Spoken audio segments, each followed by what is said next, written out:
여러분 안녕하세요, 맥가이버 TV입니다. 자, 이번 영상은 트랙터 60마력대급의 뒤에 리어 뒤쪽에 작업통 적재함을 이제 제작할 겁니다. 전라도 남원에 계시는 구독자분께서 작업통 적재함 고정식, 그러니까 덤프가 안 되는 고정식에다가 유압 모터식 분무기하고 같이 세트로 이렇게 지금 구매를 요청하셔가지고 지금 이제 제작을 들어갈 겁니다. 그래서 전 과정을 덤프가 안 되는 고정식 적재함부터 시작해서 유압 모터 방식의 분무기까지 조립을 해가지고 완전히 한 세트로 이렇게 구성원을 이루어가지고 제작하는 과정과, 그리고 기어 모터 같은 경우는 드레인 고크가 필요해요. 그래서 드레인 고크의 라인을 하나 유압 호스를 더 연결해서 트랙터 유압 오일을 넣는 그 주입구 쪽으로 연결을 해서 그걸로 이제 드레인이 되게끔 만들어줘야 되거든요. 트랙터 쪽에 드레인이 될 수 있게끔 그 니플 장치 만드는 것까지 해갖고 제가 이번 시간에는 영상에서 이제 보여드리겠습니다. 그래서 재원은 지금 가로가 1.8m예요. 이해하시기 좋게 미리보다 제가 메타 수를 말씀드릴게요.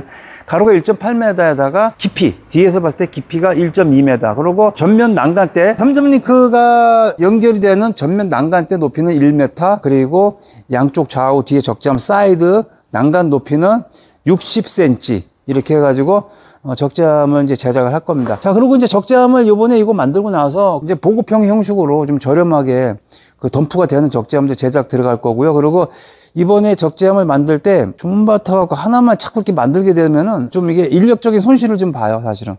그래서 이번에 아예 두 대를 만들 겁니다. 두 대를 만들 거고, 하나는 이제 주문 어차피 받아서 이제 나가야 될 물량이고, 그리고 또 하나는 여분으로 저희가 이제 제작을 할 거니까요.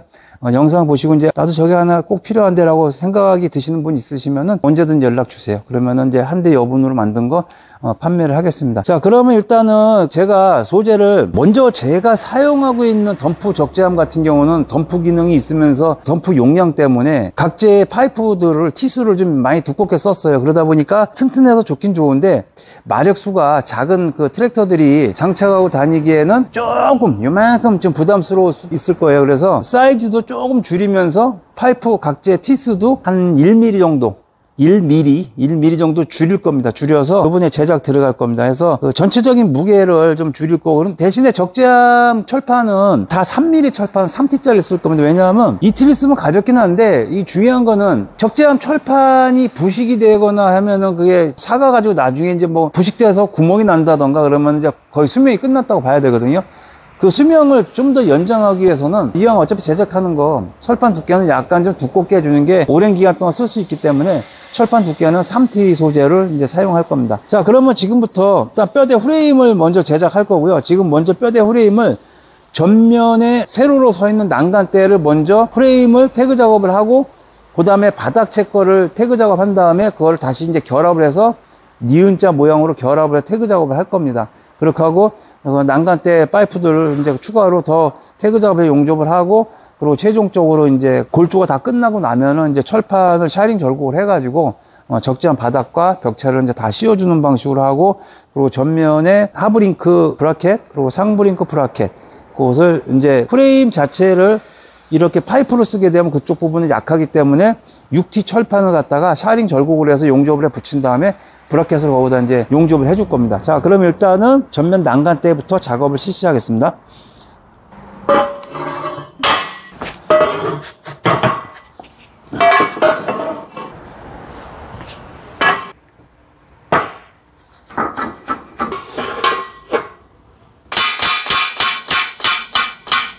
이 각을 맞출 때는요, 사각형의 틀을 만들면서 각을 맞출 때는 각자가 이렇게 큰 걸 쓰시는 게 일단 유리하고요. 그리고 각자 절대 100% 믿지 마세요. 각자는 절대 믿는 거 아니에요. 가장 마지막에 정확하게 하려면요, 대각을 재봐야 돼요. 대각. 그러면 정확합니다. 아주 이렇게 하면 정확한 사각형이 나와요.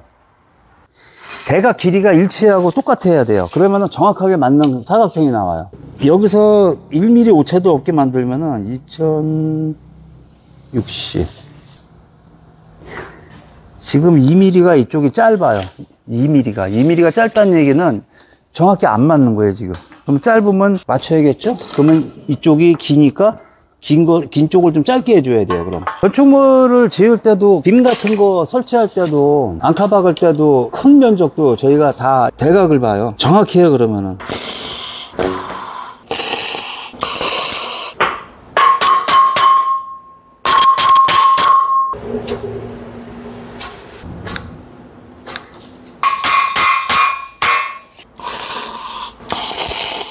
하나를 더 만든다 그랬죠. 제가 2개를 만든다 그랬죠. 또 하나를 이걸 치우고 또 이런 식으로 맞추면 시간이 걸리잖아요. 어부발 할 겁니다. 어부발. 어부바 부비오비바. 어부발 할 거예요. 그러면 안 맞춰도 돼요.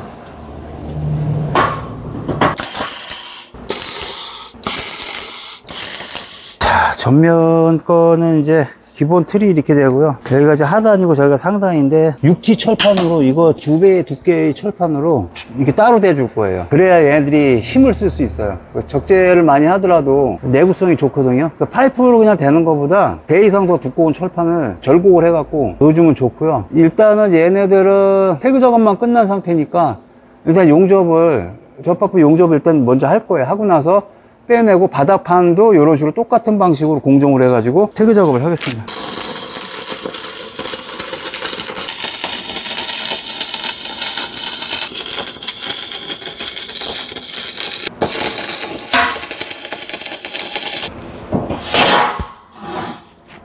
이제 지금 용접이 끝났고요. 이쪽 한쪽 면은 일부러 안 떼었어요. 왜냐하면 이쪽에 그 접합되는 부위라 조인트에다 미리 용접을 해 놓게 되면은 용접 비드가 돌출이 돼 가지고 양쪽에 깊이가 안 맞아서 용접이 안 돼요. 그래서 떼우면 안 돼요, 여기를.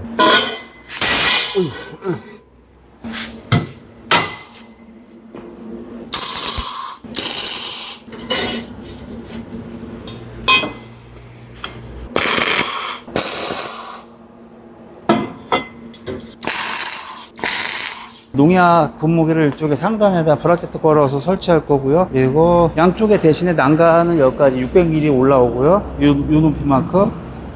그리고 뒷문은 원래 없는 거로 한 건데 상황 봐서 거리 형식을 하나 해드릴까 지금 생각 중입니다. 탈부착으로 띄워가지고 걸어놨다가 뒷문이 필요하면 빼서 걸어서 쓸 수 있게. 그건 원래 견적사항에 들어간 건 아닌데 뒷문이 또 필요한 거 물건을 또 실어야 될 경우가 생길 것 같아요. 어느 정도 이제 윤곽이 드러나고 나면은 한번 봐야겠습니다. 지금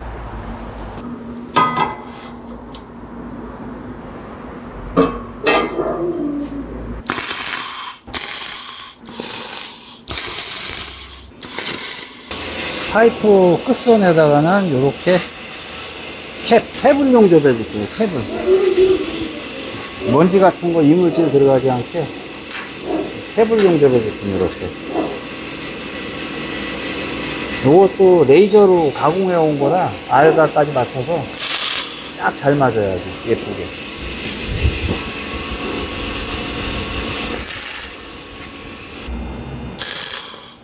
자, 50에 50 캡 막았고 이제 100에 50.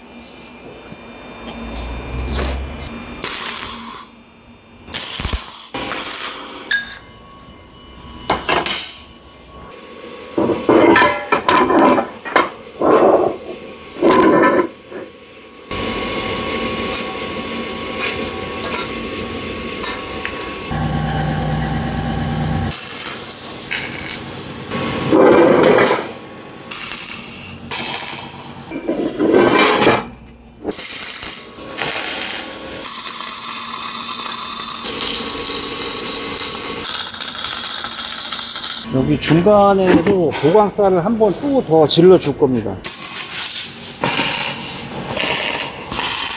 자, 이제는 하브링크, 상브링크 브라켓 프레임을 용접하고요.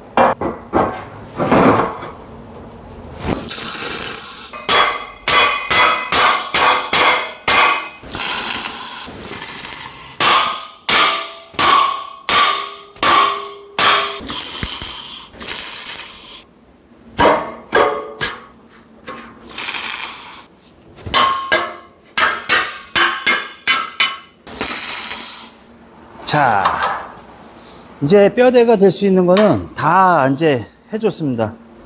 뼈대가 될 수 있는 건 다 해줬어요.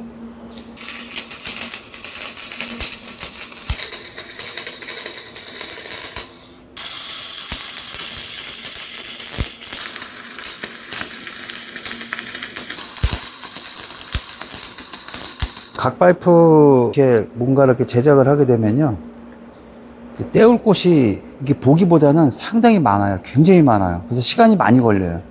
왜 그러냐면 단적으로 한 개의 조인트만 봤을 때 풀로 용접을 하게 되면은 이 각 파이프가 4면이잖아요.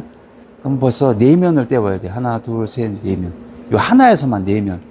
그럼 이게 하나, 둘, 셋, 넷, 다섯, 여섯, 일곱, 여덟. 여기에만 4, 8에 32, 32면을 떼워야 돼. 여기에서만 32면. 저기서 32면 64면이죠. 여기서 또 16면 나오죠. 이 바닥만 거의 90면 정도를 떼워야 돼요. 이 바닥만 그렇게 떼워야 돼요.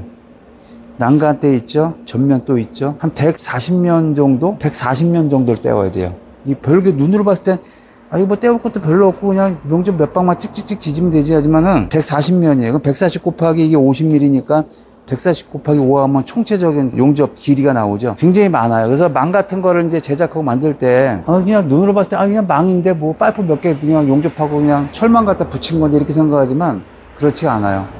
그 망 제작할 때 그 파이프가 이렇게 좀 많이 들어가면요. 용접 부위가 굉장히 많고 그리고 망 자체가 이제 어떤 망을 쓰냐에 따라서 이제 그 차이는 있지만은 메쉬망 같은 경우 쓸 경우에는 예를 들어 2칸당 하나씩만 용접을 해준다 해도 그 한 칸이 한 50mm 정도 되거든요. 그러면 100mm 한 칸씩 용접을 하게 되면은 저희가 그 4.5룹의 망 같은 거 그 제작할 때 보면은 가로가 1.5m, 높이가 1.5m, 깊이가 2m예요. 근데 이 망 하나 용접하는데 용접 몇 군데를 해야 되냐? 500군데를 해야 돼요. 망 하나 만드는데 500군데를 지져야 돼요. 500군데. 그러다 보니까 굉장히 시간이 많이 걸려요. 그래서 단가가 눈으로 보기보다는 비싼 거고요. 왜? 인건비가 많이 들어가니까. 마찬가지예요, 이런 것들도. 그 뼈대가 이렇게 각 파이프가 그 소재가 많이 들어가게 되면은 굉장히 시간이 많이 가. 오히려 철판을 깔면은 그게 오히려 시간이 덜 걸려요. 근데 철판도 이제 얼마만큼 이제 총총하게 용접해주냐에 따라 이제 차이점은 있겠지만 철판은 꿀렁대지 않는 정도 범위 내에서 충분히 힘을 버틸 정도 수준만 그냥 떼어주면 돼요. 나머지는 실리콘 처리해야 돼요. 그걸 왜냐하면 튼튼하게 한다고 다 떼어버리게 되면은 나중에 열 변형이 발생해갖고 우글쭈글한 그런 그 눈으로 보기가 좀 안 좋은 그런 제품이 나와요. 오히려 그렇게까지 떼올 필요가 없거든요. 사실은 철판 3mm가 힘받아야 얼마나 받는다고. 풀용접은 바보짓이에요. 그런 거는. 자, 지금 바닥 쪽하고 이제 또 바닥 쪽 떼우고 앞으로도 바닥 떼우고 나서 2면을 더 뒤집어야 돼요. 2면을.